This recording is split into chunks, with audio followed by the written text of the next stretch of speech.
infiltrer l'eau en zone urbaine pour éviter les inondations.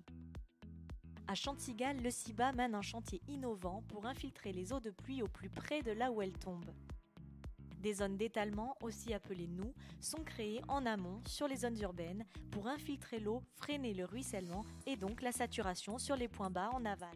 On a pu, en collaboration avec les services communaux, utiliser ces espaces qui sont des espaces publics, des espaces verts, pour pouvoir y ajouter l'enjeu eau. Donc on va pouvoir bénéficier de ces espaces pour étaler les eaux sur les situations les plus critiques et puis surtout les infiltrer pour les pluies de l'année, les pluies normales.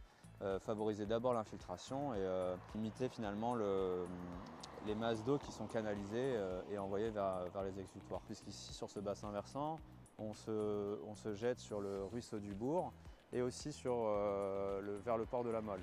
L'objectif c'est d'être moins dépendant aussi de ces exutoires qui peuvent parfois être bloqués par les marées. Donc l'objectif c'est d'utiliser le réseau existant et de détourner les eaux. Donc ça consiste surtout à sectionner la canalisation, envoyer l'eau dans cette zone d'étalement pour qu'elle s'infiltre en premier lieu.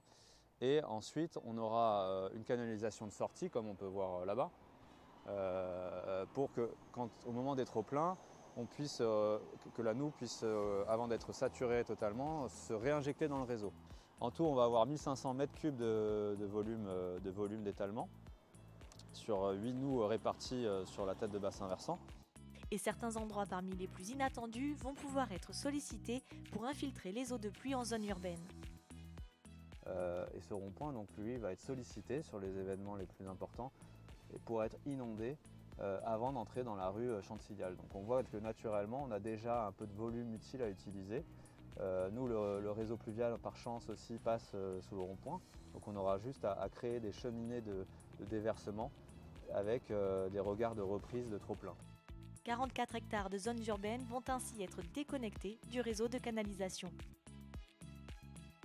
On continuera de la diriger vers le bassin sur les situations extrêmes dépassant les pluies trentenales, parce qu'on va quand même garder le bénéfice d'avoir un réseau sur ce bassin versant.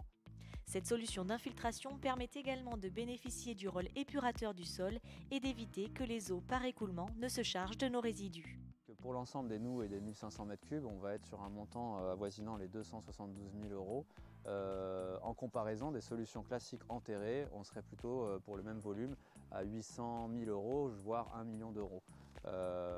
Ce projet donc, vient s'intégrer aussi à un autre chantier à Laval de rénovation de la conduite structurante et l'ensemble fait 632 000 € TTC pour l'ensemble du projet avec une subvention de l'État à hauteur de 432 000 €.